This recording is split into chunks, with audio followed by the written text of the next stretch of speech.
जय हिंद स्टूडेंट, आपका स्वागत है आपके अपने चैनल जीएस तस्लीम सर में। मेरा नाम है तस्लीम अंसारी। चलिए स्टार्ट करते हैं। इसके पहले आप इसके आईपीसी नोमेनक्लेचर के 5 वीडियो देख चुके हैं। अभी आपका 6वां वीडियो है और ये आपका देखिए एल्डिहाइड ग्रुप का हम पढ़ाने जा रहे हैं। तो चलिए स्टार्ट करते हैं। देखिए एल्डिहाइड ग्रुप आप पहचान कैसे करेंगे। जैसे एल्कोहल की पहचान थी कि एल्किल के साथ OH जुटेगा तो एल्कोहल होगा ना। तो एल्डिहाइड की पहचान ये होती है कि अगर एल्किल समूह के साथ, R माने एल्किल ग्रुप, एल्किल समूह के साथ अगर CHO जुटा हुआ है तो इसे हम बोलेंगे कि वो एल्डिहाइड है। ओके, जैसे मान लीजिए कहीं पर आपको लिखा हुआ मिल रहा है CH3OH, CH3OH कहीं पर लिखा हुआ मिल रहा है तो ये OH लगा हुआ है, तो इसको आप क्या कहोगे? इसको आप कहोगे कि ये क्या है? एल्कोहल है। ओके, ये एल्कोहल है। लेकिन अगर यही CH3 के साथ, अगर CH3 के साथ CHO लिखा हुआ है, CHO, तो इसको आप कहोगे कि ये क्या है? एल्डिहाइड। ठीक है, तो सबसे पहली चीज आपको ये पहचान पता होनी चाहिए कि एल्डिहाइड क्या होता है ना। एल्डिहाइड क्या होता है ये सबसे पहले आपको पहचान होनी चाहिए। तो एल्डिहाइड वो होता है जिसके साथ CHO जुड़ा होता है, उसको एल्डिहाइड कहते हैं। अगर OH जुड़ा रहता है तो उसको हम एल्कोहल कहते हैं। तो ये तरीके से जो आपका क्या कहते हैं कि ये ग्रुप है, ये आपने पहचान लिया तो आइडेंटिफिकेशन ये हो गया। अब देखो CHO एक भी हो सकता है, एक से अधिक भी हो सकता है। अगर एक है तो अल लगेगा, सफिक्स के रूप में क्या लगेगा? अल। और अगर एक से अधिक है तो डाई अल लगेगा, 3 रहेगा तो ट्राई अल लगेगा। इस तरीके से मोनो डाई ट्राई ना, तो मोनो नहीं डाई ट्राई इस तरीके से यूज होगा। तो यहाँ पर जनरल फार्मूला जो होगा CnH2n+1 CHO। अगर आप ध्यान दीजिए एल्कोहल का जो आपने लिखा था तो आपने लिखा था CnH2n+1 OH, बस यही CHO की जगह पर OH लगा हुआ था, यहाँ पर CHO। यानी हम ये इसलिए बता रहे हैं दोनों को लिंक करके कि आप उसको याद करके इसे भी याद कर सकिए, या अगर ये आपको याद है तो वो भी आपको याद रहेगा। तो जनरल फार्मूला ये होगा, N क्या है? Number of carbon atom, carbon परमाणुओं की संख्या है। सफिक्स यानी अनुलग्न जो पीछे से जुड़ता है उसको बोलते हैं, वो है आपका अल, AL, अल लिखा जाता है। अब जैसे मान लीजिए एल्केन हो सकता है, एल्केन हो सकता है, एल्कीन हो सकता है या एल्काइन हो सकता है। ठीक है, तो उसे हम कैसे बना सकते हैं? तो मान लीजिए अगर एल्केन मिल गया हमको कोई, एल्केन में से E हटाएंगे और अल जोड़ देंगे। एल्केन में से E हटा देंगे, अल जोड़ देंगे, ये फार्मूला है आपका। एल्केन में से E हटाएंगे और अल जोड़ देंगे तो क्या हो जाएगा? एल्केनल। जैसे अगर मेथेन है, मेथेन में से E हटाएंगे और अल जोड़ देंगे तो क्या हो जाएगा? मेथेनल। उसी तरीके से अगर एल्कीन होता कोई, एथीन, प्रोपीन, ब्यूटीन, पेंटीन, कोई भी, उसमें से E हटाएंगे और अल जोड़ देंगे, क्या हो जाएगा? एल्कीनल। जैसे एग्जांपल के तौर पर एथीन है, एथीन में से E हटा और अल जोड़ दिए तो क्या हो गया? एथीनल। ओके, अब अगला देखते हैं एल्काइन का। एल्काइन में से फिर वही पैटर्न है, E हटेगा और अल जुड़ेगा, क्या हो जाएगा? एल्काइनल। जैसे एथाइन है, एथाइन में से E हट जाएगा और अल जुड़ जाएगा तो क्या हो जाएगा? एथाइनल। तो ये तरीके से ये इसके फार्मूले हैं। अब इसके एग्जांपल्स को हम देखेंगे कि एल्डिहाइड ग्रुप के एग्जांपल्स क्या हो सकते हैं ना। कोई केमिकल फार्मूला दिया हुआ तो इसका केमिकल नेम कैसे बनेगा, ये चीजें अब आगे आप देखेंगे। तो चलिए इसको स्टार्ट करते हैं। ये सब फार्मूले का अगर आप स्क्रीनशॉट लेना चाहें तो ले सकते हैं ना। ये फार्मूले अगर आपको याद रहेंगे तो आगे के जितने भी हैं नेमिंग करने के लिए आप अच्छे से कर सकते हैं। तो देखिए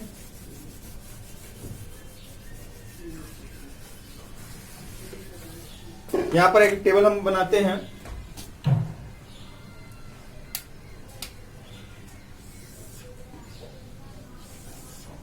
हाँ, एक तरफ हम इसमें लिखेंगे कंपाउंड, एक तरफ लिखेंगे कंपाउंड और दूसरी तरफ लिखेंगे IUPAC name, IUPAC name. Okay, इसको आप डिवाइड कर दीजिए। ठीक है, एक तरफ ये रहेगा, एक तरफ वो रहेगा। तो फिलहाल ये यहाँ आपका सीरियल नंबर हो सकता है।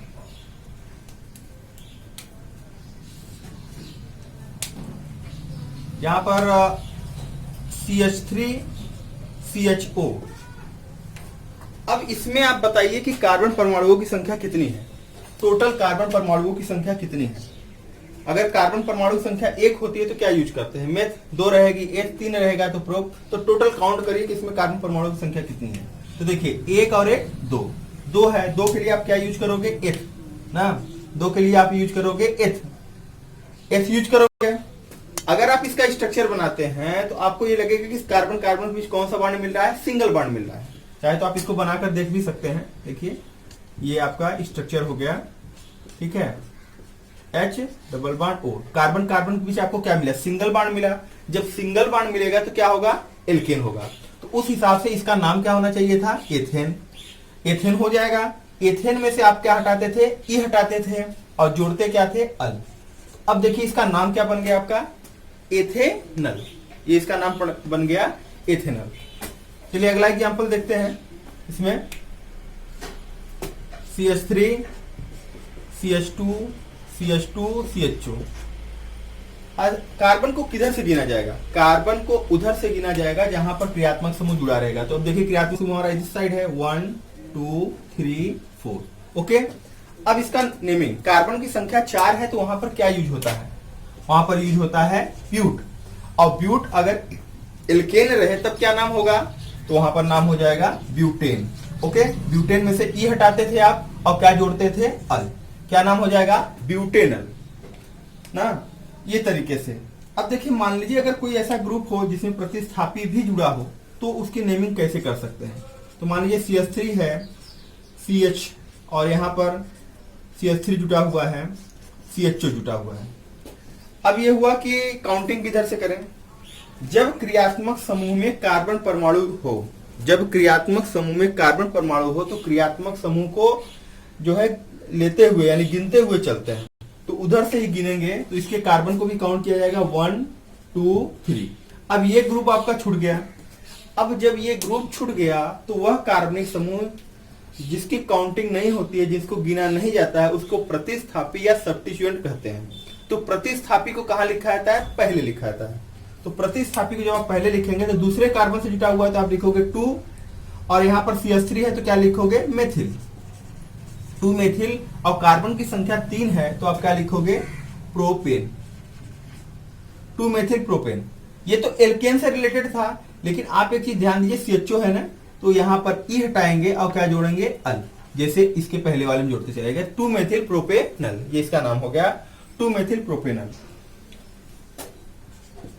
अब मान लीजिए अगर कोई एग्जांपल ऐसा होता है, डबल बॉन्ड CH और फिर CHO, ये क्या हो सकता है, एल्केन है, एल्कीन है कि एल्काइन।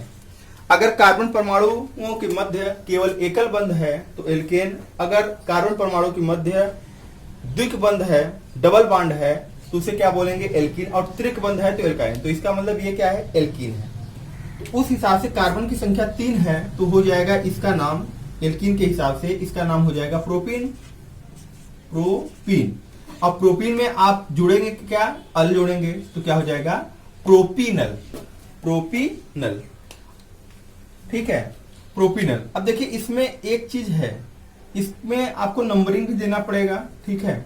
CHO की नंबरिंग नहीं, अगर 1 2 3, ठीक है, दूसरे पर डबल बॉन्ड आ रहा है तो आप इसका एक परफेक्ट जो नॉमेनक्लेचर होगा, तो कार्बन की संख्या आपने क्या लिखा है, कार्बन संख्या 3 है तो आप लिखोगे प्रो।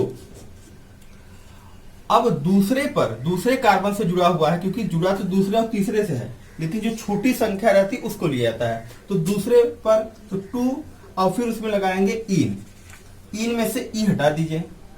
अब पहले पर जुटा हुआ है ये तो 1 अल, 1 लगाइए चाहे मत लगाइए, तो आप लिख सकते हैं प्रोपेन 2 इन 1 अल, या आप एक दूसरे तरीके से लिख सकते हैं प्रो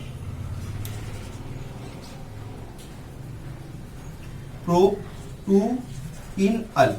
इस तरीके से भी आप लिख सकते हैं ये चीजें। अब देखिए ये डबल बॉन्ड का हो गया, इसी तरीके से ट्रिपल बॉन्ड का भी बन जाएगा ना। ट्रिपल बॉन्ड का अगर कोई कंपाउंड होता ना तो वो भी उसी तरीके, क्योंकि फार्मूला आप एक तरीके से है, ई हटाएंगे एल जोड़ेंगे, ऐसे ही है सब ना। तो मान लीजिए ये CH ट्रिपल बॉन्ड C और फिर सिंगल, फिर CH2 और फिर CHO, इस तरीके से है मान लीजिए ना। तो अब काउंटिंग किधर से करें, जिधर क्रियात्मक समूह है, वही क्रियात्मक समूह ये भी है, लेकिन वरीयता क्रम में कौन ऊपर है, ये है 1 2 3 4। तो अब उस हिसाब से जब ये चीज हो गया तो कार्बन की संख्या कितनी है, कार्बन की संख्या है 4। 4 के लिए आप क्या यूज करोगे, प्यूट। अब तीसरे कार्बन से, तीसरे और चौथे से जुटा हुआ है तो छोटी संख्या लिखी जाती है, तो तीसरे पर जुटा हुआ है तो आप कह रहे हो ब्यूट 3, और ये क्या लगा है, ट्रिपल बॉन्ड है, तो उसका अनुलग्न क्या होता है, आयन। आयन में से ई हटा दो, और अब क्या लगाओगे, पहले पर जुड़ा 1 और अल, चाहे आप ऐसे लिखिए, चाहे आप लिख सकते हैं ब्यूट 3 वाइनल, इस तरीके से भी आप कर सकते हैं, क्योंकि पहले नंबरिंग पर है तो लिखिए, चाहे मत लिखिए, इतने की छूट आपको रहती है। अब आगे जो है इसी तरीके से आप अगर आप बनाएंगे, मान लीजिए कि कोई ग्रुप जो है लाइन डायग्राम से रिलेटेड रहता, ठीक है, अगर वो लाइन डायग्राम से रिलेटेड रहता तो उसकी लाइन खींची जाती है और हर कोने पर कार्बन और हाइड्रोजन लगा करके उसको काउंटिंग किया जाता। तो चलिए उसको बनाते हैं।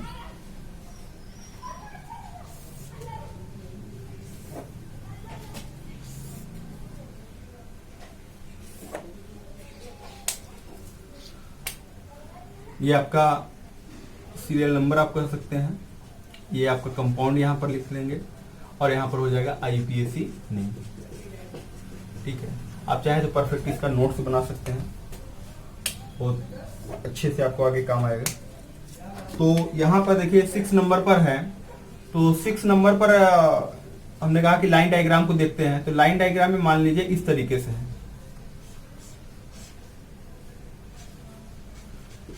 ठीक है, इस तरीके से कोई कंपाउंड है। अब इसका नाम क्या हो सकता है, देखिए बहुत आसान है, बस इतना आप ध्यान दीजिए, जितना कोना उतना कार्बन, ठीक। आपको मिल रहा है एक ये जगह, दूसरा ये मिल रहा है, तीसरा ये मिल रहा है ना, 3 जगह मिल गया। अब इन 3 जगहों पर आपको जोड़ना है, तो चलिए अलग से इसको बना देते हैं, ठीक है। ये तरीके से आपका बना हुआ है CHO ना, तो यहां पर हो जाएगा आपका CH3, यहां हो जाएगा CH2, फिर CH2 और फिर CHO। अब काउंटिंग किधर से करेंगे, 1 2 3 4 ना, तो ये हो जाएगा ब्यूटेन, ब्यूटेन सिंगल बॉन्ड है, ब्यूटेन 1 अल या ब्यूटेनल, ये तरीके से हो जाएगा। अगला कोई एग्जाम्पल मान लीजिए इस तरीके से है, ठीक है, इस तरीके से है, डबल बॉन्ड O लगा हुआ है और यहां पर H लगा हुआ है। अब ये किस तरीके से है, तो इसको आप फिर से बनाइए इस तरीके से ना, बना लीजिए। उसके बाद यहां पर आप क्या लगाइए, डबल बॉन्ड और फिर H लगा दीजिए ना। यहां पर जब आप लगाएंगे तो इस जगह पर क्या हो जाएगा, CH3 हो जाएगा, CH2 और फिर यहां पर देखिए C, ठीक है, क्योंकि यहाँ हाइड्रोजन लगा है, यहाँ ऑक्सीजन लगा है, तो इस तरीके से है। अब काउंटिंग में जब हम करेंगे, ठीक है, काउंटिंग में करेंगे तो जैसे 1 2 3 4 ना, तो इसका भी नाम आपका क्या आ गया, 4 है ना, तो ब्यूटेनल, इसका नाम हो जाएगा ब्यूटेनल। ओके, तो ये तरीके से लाइन डायग्राम का भी बन सकता है। अच्छा, मान लीजिए कि अगर कोई ऐसा कंपाउंड होता कि जिसमें उसकी संख्या अधिक होती, जैसे CHO और CHO इस तरीके से है। अब एक कार्बन दूसरा कार्बन ना, 2 कार्बन है, 2 कार्बन है, तो 2 कार्बन के लिए क्या हो जाएगा, एथेन आप लिख सकते हैं, एथेन। अब ई हटा दीजिए, पहले और दूसरे जगह पर जुड़ा हुआ है, पहले पर और दूसरे पर, ठीक है, पहला कार्बन से दूसरा कार्बन से, CHO ग्रुप, तो 1 2। अब एक रहता था तो अल लगाते थे, 2 रहेगा तो क्या होंगे, डाइअल, यहाँ पर आप लिखेंगे डाइअल, एथेन 1 2 डाइअल। ओके, तो ये तरीके से आपके कंपाउंड जो है एल्डिहाइड ग्रुप के जो कंपाउंड से हो गए। अभी आगे जब ये कंप्लीट हो जाता है, अभी कई ग्रुप हैं आपका पढ़ने के लिए, वो अगर कंप्लीट हो जाता है तो हम इसकी एक्सरसाइज को भी कराएंगे, जो आपके बोर्ड एग्जाम CBSE में जो पूछे गए हैं उन एग्जाम से रिलेटेड रहेंगे, तो उनको भी बताया जाएगा। फिलहाल आप इतना प्रैक्टिस करिए अभी, और उसके बाद जो है उनको बता दिया जाएगा। तो आप इसको कम्प्लीटली देखिए, देखने के बाद लास्ट में जो है इसका नोट्स बनाइए, इसको जो लिख करके एक तरफ बनाइए, मिलाइए इसको, ठीक है। 1-2 बार आप प्रैक्टिस करेंगे तो आपको क्लियर हो जाएगा। अगर ये क्लियर हो गया तो ऑर्गेनिक केमिस्ट्री पढ़ने में आपको इजी हो जाएगा। तो चलिए इसको एक क्लास आपका कंप्लीट होता है, ठीक है। Thank you.